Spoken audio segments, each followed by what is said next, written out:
My job, that was fun stuff.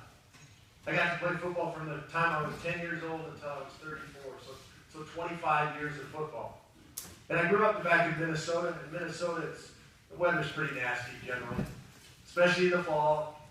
So I played in the snow, on the ice, in the fog, kind of like we had this morning. It's quite a fog out here. And usually, those bad weather conditions, that's when crazy things happen on the football field. How many of you have seen those football follies films? Right? They follow us around, take video of us making mistakes, and then show them to everybody. Wouldn't that be fun if somebody followed you with a video camera?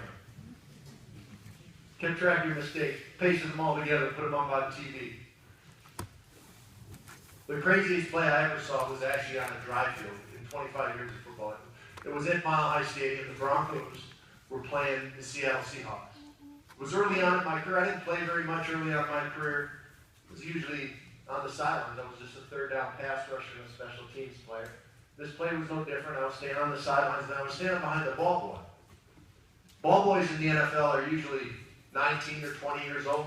This kid was only 14 tops. It was the son of the general manager of the Broncos. This was Chip Beak, John Beak's son.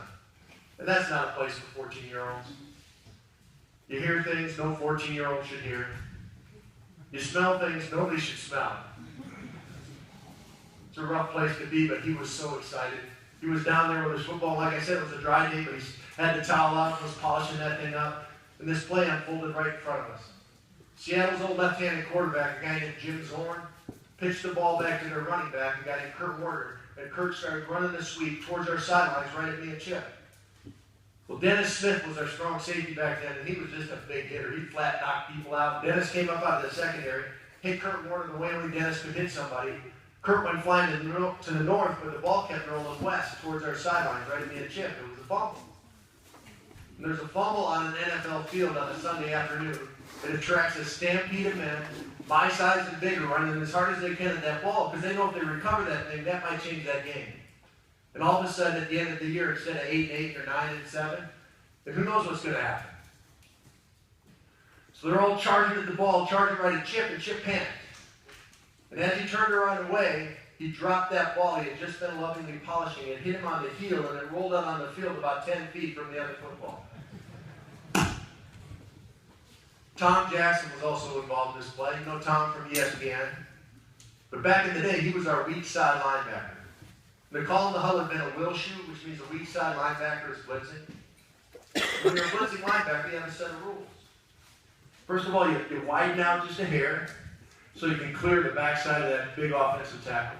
You get up as tight as you can to the line of scrimmage without being offside, and you watch the ball. And as soon as that thing moves, you take off upfield. You get as deep as the football. You check for bootleg, which is the quarterback faking away from you and spinning back to you. You check for reverse, which is a wide receiver coming back against the grain, and then you follow the ball and you look for the fumble. Well, Tommy did his job just right. Got through the line of scrimmage, checked bootleg, checked reverse, and he was the first one of the big scary guys to get on top of the real fumble. And then everyone else piled on top of him the way they always do. Steve Arnold was also involved in this play. Remember, Steve was a Hall of Fame wide receiver for Seattle. A great man, a Christian man, a guy I got all kinds of respect for. But Steve was doing what Steve did best, and that's to be a pest. He's about this tall, and for some reason he thinks he can block linebackers. He runs into you, throw him out of the way, and he's back on you like a little gnat. He's out there doing his gnat thing, and he heard the big hit. Everyone in the stadium heard the hit. And he heard our sidelines yelling, ball, ball, ball. It's what we do when there's a fumble. It's not too smart. It tells the other team there's a fumble too, but it's what we do. So he turns around and sees a pile of guys and a ball lying next to it, right? Chip's ball. So we ran over there and got that ball, and some guys got off this pile and piled on top of him. The ref was involved in this play too, obviously. The ref had seen the whole thing. The big hit, the fumble, Tommy get on that ball, Chip panicked, the other ball roll out, Larkin get on that ball, guys switching piles. And he ran up next to both piles and said, Bronco's ball. Well, like I said, Steve Larkin's a Christian man, but he came out of the pile with the ball and held it right in the ref's face and said, how can it be the Broncos' ball? I have the blankety blank blank ball. There's a funny story, but there's a reason I tell it.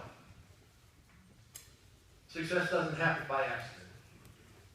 Success isn't going to bounce off of somebody's foot and roll to you. There's a pattern, there's a template to success that we're going to talk about today that I call my 6 keys to success. We're going to talk about teamwork, with leadership being the ultimate expression of teamwork. Courage, the courage to try new things and the courage to be decisive. Dedication, which is hard work, constant learning, refusing to quit. Desire, that's the dream, the passion, the mission. Honesty and forgiveness with yourself and self-evaluation with others. And finally, goal setting, the little steps that get you to where you want to go. Now, as a retired NFL player, I get lots of opportunities to do